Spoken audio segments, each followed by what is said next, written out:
Welcome to the Juice Box with Juice Springsteen, covering the week that was in professional wrestling.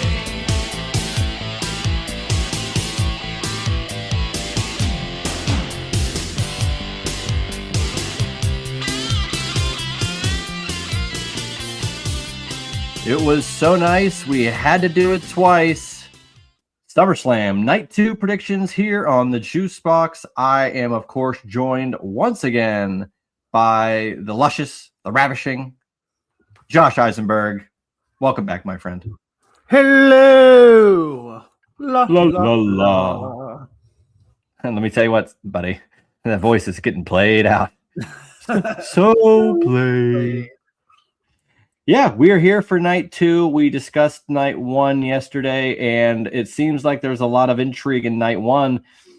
Even if I'm not as excited for night 2, I can't deny that there's intrigue when there's a ladder match, a pole match, and Roman and Seth, maybe for the last time. So let's dive into night 2 of SummerSlam. Let's start off with what I really wish would happen on more PLEs, I gotta be honest. It's a simple match, but damn, it's effective, it's stakes, it makes you not have to have every match be a title or have pointless matches on it. This is a match that matters, and I'm excited. Sami Zayn, Finn Balor, winner is the #1 contender for the undisputed WWE title. This is such an old school thing.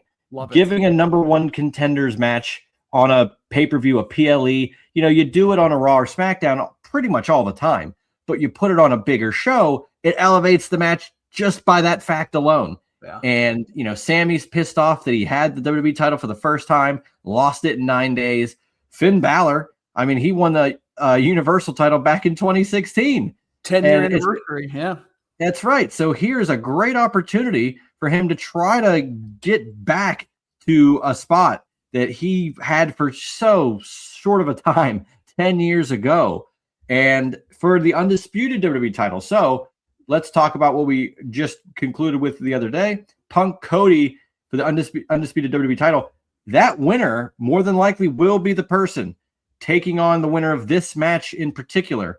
So I ask you, Josh, if it's CM Punk, who do you prefer? And if it's Cody, who do you prefer? For me, I think CM Punk's going to win and retain his WWE title.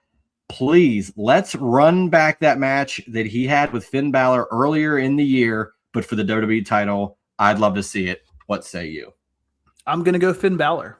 I do think the 10-year anniversary is something.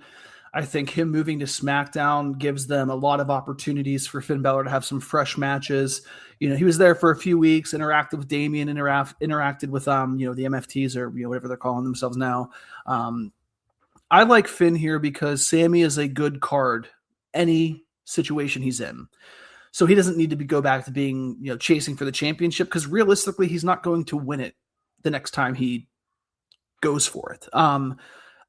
I said on part 1 of the Juice Box that I think Cody's going to win and we're going to see a darker heelish side of Cody Rhodes. What better way than a guy like Finn Balor who's pretty much universally loved? Even though he was in the Judgment Day, people didn't want him to be a heel, right? And with WWE being more open and more creative to telling backstories and telling history and things like that, Finn Balor, part of the Bullet Club, Cody Rhodes tried to do pretty much what Finn Balor did, and Finn came in when Cody was gone. So there's a lot of cross dynamics there that make a Finn Balor-Cody Rhodes feud very interesting and very desirable for me. And I think just with Finn, he's a guy that, he looks the same as he did 10 years ago. If not in better shape. He always puts on incredible matches. Sami is nothing against Sami because he also puts on great matches, but Sami for the past 7 or 8 months has been involved in the world title picture, even though he's only had the Royal Rumble match against Gunther and then the triple threat. So I want to see something new and fresh. And I think that new and fresh is going back 10 years, even though we haven't seen that Finn in championship form. And him and CM Punk on Raw was a fantastic match. Even though was it in Chicago or was it in Ireland?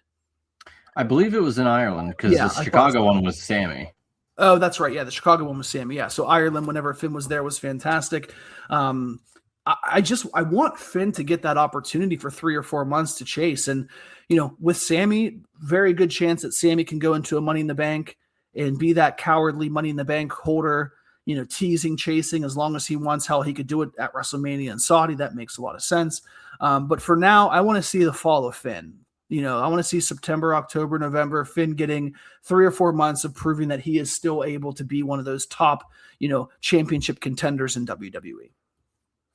Yeah, I think the same way, and I do think that, again, we brought this up in the previous episode, but the Money in the Bank PLE happening in October really, really is a unique opportunity for WWE, because more likely than not, whoever's that owner of the case will be maybe in the Royal Rumble, could linger around in the Royal Rumble, could have the case cashed in anticipation of WrestleMania or at WrestleMania or at Chamber. There's so many opportunities for that to happen because it happens later in the year. Because you and I both know, even when Money in the Bank was in July, there was almost no chance they were holding on to that thing long enough to be for the Rumble, let alone WrestleMania. So I'd give me Sami Zayn holding it would be fascinating. I think there's a lot of other talent that we haven't discussed that could hold it, but we'll talk about that in a couple of months. But yeah, I ultimately do agree. I would love to see Finn Balor win this match,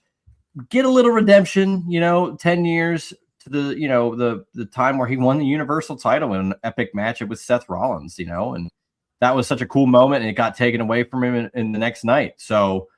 Due to injury. So I'd love to see him get that little bit of redemption and move forth and see what happens with the fall. But I anticipate this being a wonderful match. These two guys, incredible in-ring veterans and just some of the top guys that WWE has ever really seen in-ring. So definitely, I'm really looking forward to that.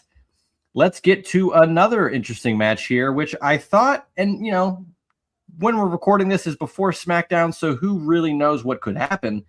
I thought there was an opportunity for a triple threat here, but we are getting Trick Williams defending the United States title against Baron Corbin, which I can't believe I'm even saying. He has returned to WWE after being out of there for quite a while. I mean, God, the guy retired Kurt Angle, for God's sake. So it's not like he was just thrown out of WWE without any fanfare or without accomplishing anything. He is back after really proving himself everywhere on the independent scene, even on the mic, on doing podcasts, doing the WrestleMania stuff where with Josh Barnett doing the, why can't I think of the name, Bloodsport. Yeah. So like doing a lot of unique things that same with like Matt Cardona, doing things that just get yourself out there, do things you're not normally willing to do, and get your kind of credibility up. And Baron Corbin comes right back in, and he's got a United States title opportunity against Trick Williams. Now, to me, I think this could be a moment where you pull the trigger on a Baron Corbin, because Trick Williams is a guy I can see winning that Money in the Bank briefcase in a couple of months. Now, that doesn't mean he can't hold on to the title and then lose it closer to Money in the Bank, but that gives this guy an option. I would have thought maybe Carmelo Hayes would have gotten the match against Trick, or even a triple threat. Like I said, we recorded this a little early, so who knows? But ultimately, I think Trick does have that moment at Money in the Bank, but I think he still holds on to the United States title at this time with a win over Baron Corbin, which I'm looking forward to seeing him in ring once again for WWE. Yeah, I agree. I like Baron Corbin. Always a Baron Corbin fan. Before he left, he was in NXT for a little bit, tag teaming with Braun Breaker, and it just made Braun Breaker could really benefit from having a great tag run with him about now. I don't think he seems very thrilled with what he's doing right now, but I digress. He's not on this card.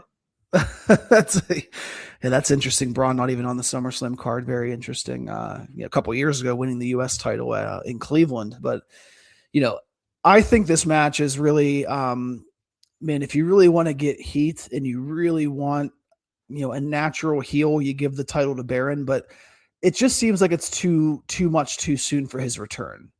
Ricky Sainz had a U.S. championship match. Sami Zayn had a U.S. championship match. Trick was able to successfully defend that against both of them. I think for me, Trick can still be Money in the Bank winner. I don't think he will this year for some of the reasons that you mentioned earlier. Like there's a good chance that whoever wins Money in the Bank is going to be in one of the World Championship matches at WrestleMania. And I think Trick is just one tier lower than Oba. I can't see both of them being in potential main events at WrestleMania. And if I had to pick one, it would be Oba.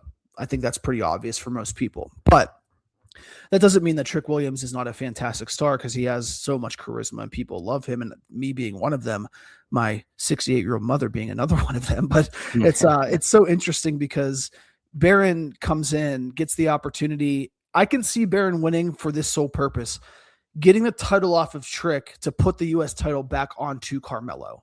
I don't think they want to see Carmelo beating Trick Williams because they're trying to protect Trick. And what better way than having, Baron, finagle himself into a win. But I don't see that happening. I think they're still all in 100% on Trick Williams with the U.S. Championship. We'll talk about the Intercontinental Championship here in a second, but you got to have some stability in the mid card, and Trick has put together that stability, especially on SmackDown, where even if he's facing guys that are not at his level in terms of popularity, a la a Ricky Saints, or name anybody else like Ricky Saints, Trick still makes his segments important.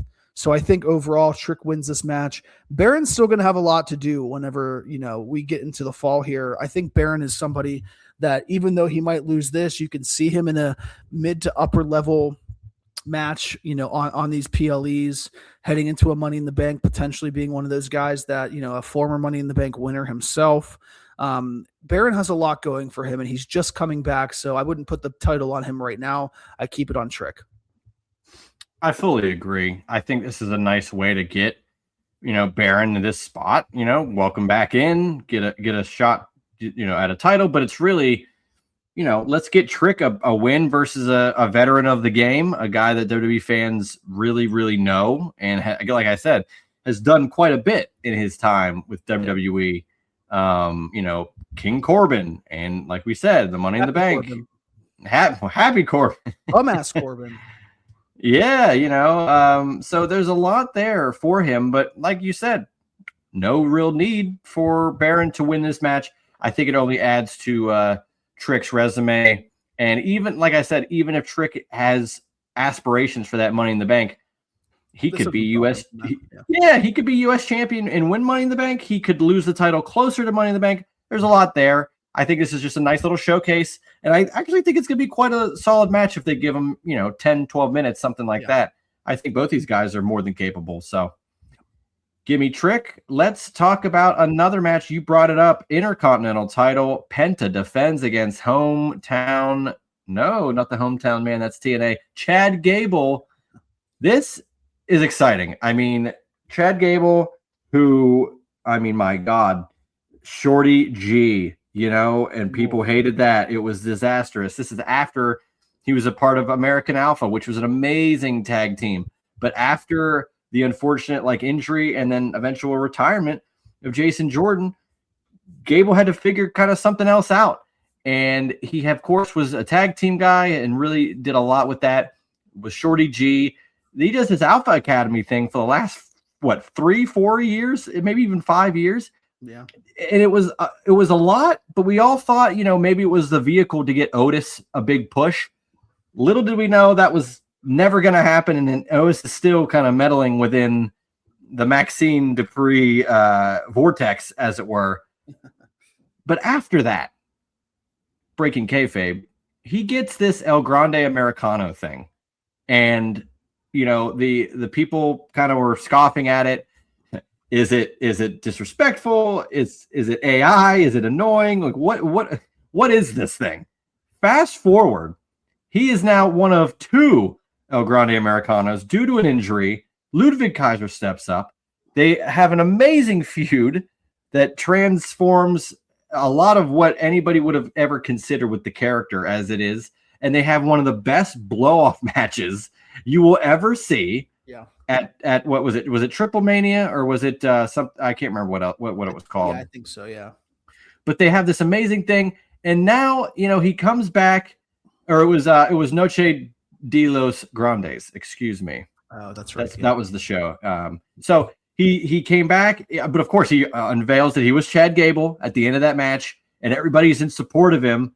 and he saves Penta. He kind of saves, I think, didn't he save Rey Mysterio at a point? Like he's helping the luchadors, and it gained the respect of the actual luchadors, which is such a simple story. And it just blows my mind that this type of thing just kind of was a tumbleweed, and then bang, now you get Chad Gable as a huge hot babyface in a babyface versus babyface match, and it means a lot. And I think this is the great story that Chad Gable should have had all this time, but he went through all this to get here. It's going to be an incredible match, and I think Chad Gable's going to win in his hometown, his home state. What say you? I'm so thrilled for this match. It's a long time coming from Chad Gable. Oh, yeah, me too. Yeah, I think, Chad Kroger. Oh, wait, I'm sorry. Chad Gable, his song's Nickelback pretty much, but no, Chad Gable. I like his song, but, it is what it is. He has come so far from that Shorty G gimmick, which nobody even remembers. And the only reason I remember this is because I'm a glutton for punishment and rewatched a similar PLE where he was Shorty G. Do you remember the match he was in Saudi Arabia as Shorty G? No, I can't. He was part of Team Hogan with Roman, Rusev, Ricochet, and Mustafa Ali versus Team Flair, which is Randy, Baron Corbin, Lashley, Nakamura, and McIntyre. What a disaster that was! Oh, I mean, that was also the King Velasquez. That was the Tyson. That was awful. Anyway. Well, you know what? And just even the Shorty G thing in general always just reminds me of that 2019 year was abysmal. It's wild because the next year was COVID, and that really changed a lot, but it ended up giving us heel Roman Reigns and a lot of other cool stuff. Yeah. But at the end of 2019, you had the Lashley Rusev thing, the Hell in a Cell with the Fiend that ended in a no contest. Yep, that was. And then that Team Hogan and Flair is wild. Well, no, the Hell in a Cell happened at Hell in a Cell with the Fiend and Seth Rollins. The Fiend and Seth Rollins, yeah, but they fought each other for the fall. It was Falls Count Anywhere in Saudi at Crown Jewel. Oh, sure. I'm just saying the Hell in a Cell that people were pissed off. Yeah, that was a disaster. Yeah. So but continue. Yeah, but anyway, so I think this is perfect for Gable. I think Gable comes in, he wins, and then I see Gable just really on this just consistent trajectory of being the fighting Intercontinental Champion that we've seen in years past. Yes. Just him putting on 15, 20-minute matches on Raw against, anybody and everybody. I see him having great matches with Rusev. I see him having matches with Ethan Page. You can have, Rey Fenix, all the luchadors that you want, potentially having Dom come back. There's not much more to say to this. I'm just excited that there's no chance he loses. And he's finally getting rewarded for all the hard work he's put in and putting in El Grande Americano and everything he's done. So I'm happy for Gable, well-deserved, and he's going to be our Intercontinental Champion come Monday. And it is funny, you bring it up as Chad Gable will be that fighting Intercontinental Champion. But that's what put the U.S. title on the map back in the day with the Cena Open Challenge. And sometimes it's as simple as, all right, I'm a great wrestler and I'm the champion and I want to have a great match against, insert name. And if I lose it, then I lose it. But it's going to be a great match, and it's meaningful because I welcome the challenge. And sometimes that works great with these type of characters. And I think Penta's in that same realm. I mean, he's been defending it quite a bit as well. So I'm looking forward to it. I think it's going to be a great match. Again, give them some time. I think they will. 6 matches over 2 nights. I think they'll have plenty of time for a lot of these matches to breathe. Yep. And I hope the reverse hometown thing that WWE does, where normally if you're in your hometown, you lose, does not happen to Chad Gable, although it will happen to Brock Lesnar. So I think it evens itself out. Definitely. Let's get into some chaos before we get to the main event. First, let's talk about this 5-way ladder match for the interim WWE Women's Championship, because they are taking notes from the UFC to create the interim women's title for defense. I guess it's going to be versus Rhea at some point to unify them and get that going. Is that what we're doing here? That's what it seems like. Yeah. Yep. But we just don't know when that is. So in the interim, we're going to crown a new champ. Tiffany Stratton, Jade Cargill, Chelsea Green, Charlotte Flair, and either Lash Legend or Julia. As of recording, we do not know, but it is a ladder match. These matches are crazy, and I like pretty much everybody that is in this match and could be in this match, whether it's Julia or Lash Legend. Ultimately, though, that the winner of this is going to be the person to take on Rhea. And I mean, I would take quite literally any of these women, I want to say it's going to be Charlotte Flair. I think Charlotte Flair, it would be hilarious for her to win another world title, even though it's interim. Would they count that for her record? I would assume so. Yeah. 15 then, right? Yeah, but isn't that a great way to get 15, without taking it away from someone else? So I'm on board with Charlotte Flair to win this thing. And I will assume that Chelsea Green takes some sort of hellacious, unbelievable, spectacular bump off the ladder because, as she's said before, I'm going to get over without going over. So yeah, definitely. Charlotte's my favorite to win this match. We want to see Charlotte and Rhea. Charlotte has done wonders on not recreating herself because she's still kind of the same, but also being more humble and being more accepted by the fans after years and years of them booing her because of how good she is. So I'm going to pick Charlotte. A wild card for me, though, I do think there's a chance that Jade Cargill wins because I don't know if they want to put Rhea versus Charlotte, in an October PLE or at Survivor Series. And I know every PLE is more important, but I just think when Rhea's healthy, Rhea and Charlotte is a bigger draw for a Rumble, for a WrestleMania, whatever it may be.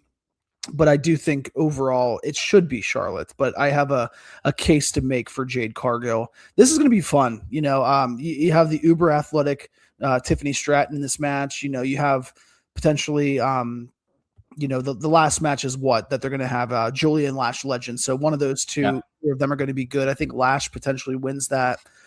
Just because I think they want somebody, they'll have Lash and Jade, and then they'll have the athleticism of Tiffany and Charlotte. So kind of weighs each other out, but whoever it is, they're both going to do great things. I'm going to go Charlotte though. I do think that as much as I think that they want to put this on a higher stage between Rhea and Charlotte, it's a good opportunity for them to have Charlotte as the interim champion and then potentially just recapturing it from Rhea, or Rhea, putting to rest her feud for now with Charlotte Flair. I totally agree. I would say that my secondary pick would also be Jade Cargill. I think, again, running that type of match back, why not? Any of these women, the roster is so stacked that you could pick quite literally any of them, and they're going to have a knockdown, drag-out match with Rhea Ripley. Let's talk about something that will not be a knockdown, drag-out fight, but there is some stakes, or monies, I guess, if you will. Right from the book of Vincent Russo, Human Monies on a Pole match, $100,000 to whoever wins, which is the $100,000 Danhausen stole from the Judgment Day. Let's keep our storyline facts in order. This is on a pole match. That's already shenanigans enough. Will it be way too tall for either man to climb on their own and they have to find other people to help them? I don't know. I can't say that I'm not intrigued. Of course, it's insane. And of course, I'm going to scoff because Danhausen never needed to have any matches. But if they're gonna put him in a match, give it something like this. 20 years ago, Dominic Mysterio was in the custody of a ladder match, type thing. Yeah. And now he gets to be in a match where he has to climb a pole for $100,000. So what a unique career for Dominic Mysterio. I have a feeling Danhausen's going to win this. I don't know how, but I think he will. And I think it's going to be wild. So what say you, Josh? I'm just going to go Danhausen. Yeah. I have no idea what the hell is going to happen in this match, and I'm okay with it. I think the Judgment Day come out. Maybe the Mini-Hausens come out. Man, it's so interesting because people are saying, oh, they're shoving Danhausen down our throats. Yeah, the concert was awful. But again, at the same time, not everything is going to hit. His debut wasn't good. You know what I mean? So, you're going to have those swing and misses from time to time. And they parlayed the negativity of that first appearance into, well, everything he does is awful. And that was good. And then you get the Joe Hendry thing, and it's like, no, this is actually terrible. Yeah, exactly. Yeah. And it didn't benefit either of them. No. But yeah, I do think, I just think Danhausen wins this. I don't care for the stipulation. I think it's going to be fun. It's going to be, 10 to 12 minutes of just ridiculousness and stupidity on a good level. So yeah, not much more thinking on my end with this one. I think Danhausen picks up the win, keeps the money. Maybe he throws the money out of a blimp or something for the fans there, or whatever it may be. I don't know, but yeah, I got Danhausen winning this. That would be interesting. Maybe he can arrive in the blimp and knock the money, or someone will fly the blimp into the money and the money will drop down to him. He doesn't have to climb the pole. There you go. There you have it. let's get into the real main event of night 2. Of course, the money's on a pole match, notwithstanding. That seems to be quite the main event level match, but I digress. Seth freaking Rollins, Roman freaking Reigns, world heavyweight title on the line. These men have had such a storied history. We all know it. They came in as the Shield. Roman had his world title opportunities, and Seth's first world title in WWE happened at the expense of Roman Reigns cashing in at WrestleMania 31. And ever since, I mean, it's been back and forth of who's really the top guy in WWE.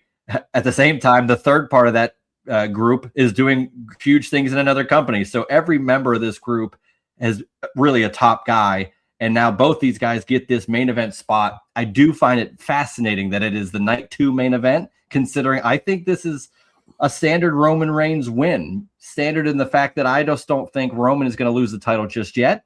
But, you know, they've played this up so much of, well, you know, I got to beat Seth. And Seth said, you know, Roman, you never really beat me clean, so I kind of got your number. To me, that just comes off as Roman's going to win. But I find it fascinating that it's going to close out both nights, because that leaves me to think something else is going to happen. We talked interference in the other world title match with Cody and Punk. Could you see some interference with Roman and Seth? And if so, who? Man, I don't know. I mean, The Rock obviously is always on people's tongues. Always on people's tongues. I don't know, man. This is interesting. I think Roman wins. You know, they just announced that Roman will be at Money in the Bank in October. You know, so you can have Roman win, take a couple of weeks off to get the Sunday night's main event in Atlanta in September. You know, do Roman, 2-3 Raws every month, which is perfectly fine with me. I don't need to see Roman every single week. That makes it more important whenever Roman is there. Piques your interest more whenever he takes a week or two off and then comes back to really, reheat a story. But if Seth loses, like, where does he go? Like, what does he do? Yeah, I don't know. And we talk about that all the time of like, well, this is great and all, but what's next? Like Roman, of course, if he retains the title, okay, he's going to have more title defenses and take a month and a month and a month and do what he needs to do. Seth loses this match. He's not going to go against Braun Breaker again, Yeah. Maybe this is why I think there could be some sort of interference where, could it be Drew McIntyre? he hates everybody. I don't know. But it got to lead to Seth having matches in the future, right? For someone. Yeah. Man. Yeah, that's an interesting one. This is one also it's 51-49 for me, Wow. The story they're telling says Roman, but there's always that piece in the back of your mind that's like, well, Seth's going to be there every week. Seth is going to do this every week. But Roman's been there all summer, like he said, and summer's coming to an end. So, true, man. Summer's done. I told you I was here for the summer, and it's done. See you later, pal. Yeah, you can have the title. Yeah, he comes back Labor Day. He takes a month and a half off. He comes back a few weeks before Money in the Bank. Who knows what happens with that? But it's, man, I don't know. It's so interesting to me. I really don't have a real strong hold on who I think wins. I just have this feeling that, like, as much as Seth is number 2, and that's kind of been the story with that, even though he's beaten Roman and Roman's number 1, I think Roman needs the win. He hasn't gotten it yet. And it's weird to say Roman needs a win because he's Roman. I know. It's like, what do you mean he needs a win? He's like, there are people out there that think he's achieved like real legendary status already. So to be like, he needs the win. It's strange. But I agree. And if he loses, it's fine. But yeah, I'm gonna go Roman. I'm gonna say there's no interference. You end SummerSlam night 2 on that. Night 1 has the more controversy, like we talked about in the first episode. Right. Night 2 has Roman standing tall with Seth, and then you figure out where to go there. And the only reason I'm saying that is 2 things. One, I can see, if Seth wins, he has, fresh competitors like an LA Knight maybe, or whoever else is going to be the faces that challenge Seth, even though Seth's kind of a face or whatever he is right now. But I wouldn't be surprised, to be honest with you, like, Roman wins it. They do a tournament. They do something to find his next number 1 contender, or hell, Oba's waiting. And Oba and Brock is massive. But after Oba finishes his feud with Brock, there is nowhere else to go but down if he does not face Roman soon. And so with that, plus there's already a number one contenders match for the other championship, and it's stated for that other championship. Yeah. To me, it's crazy to think that Oba Roman would happen anywhere other than WrestleMania, which leads me to believe that somehow Seth would win this match. So how could that happen? I don't know. Where does Oba go? Well, no, Oba would take on Seth and just beat Seth and be champion. Oh, I see. Okay. You know, because that's how you get Oba to be champion. I think they want to save Roman and Oba for a bigger spot like a WrestleMania. Good point. You can't have that happen just yet. And like to your point, like with Gunther, they had him doing all these big things and then they never got him to that next thing. Yeah. If Oba beats Brock in Hell in a Cell, it's like you gotta get him at least a shot at the world title. He doesn't have to maybe win it yet, but like, isn't that the next necessary step? Yeah, definitely. It's also interesting. I always think in the back of my mind, especially because we talk about Unreal and that's the new kayfabe, and WWE only shows you what they want to show you, and it's edited, so like it's so muddy. WWE really does love everybody's assuming Roman because of how obvious it is, so let's just swerve them for the sake of swerving them. And then, they'll bring it up in Unreal of like, no one saw this coming. Yeah. So, so I could see them being like, again, Roman brought up, I'll be here for the summer. And it's the end of the summer of Roman. Yep. So I could see that happen. Hey, and I'm just saying, why couldn't you have The Rock cost Roman? And that's all you need to set up their match at WrestleMania next year. Yeah. So it doesn't need to be anything grand. You've been calling for that for years now, knowing that we didn't get that at WrestleMania 40. So I know, or 41 or 42. And how many times did we fail on the Money in the Bank cash in? Damian Priest cash in. Yeah, I mean, every time. No, we failed for like 7 months on that thing. We didn't even think of WrestleMania. The one time I think we didn't even talk about that was when he actually did it. So they're listening. They're listening to you. That's right. Well, it's Unreal here on the Juice Box, and it's been unreal talking SummerSlam Night 1 and Night 2 with you, Josh. What are your overall thoughts before we head out on the biggest party of the summer? I'm excited, man. I think it's going to be a really great 2 nights. They have a really great mixture of what you're going to see for the next 5 years of WWE, like Oba, like Trick. Yeah. And then what you're going to see for the next like 2 years, right? So like there's a really, people are complaining or they're saying, well, we want to see something fresh, see something new.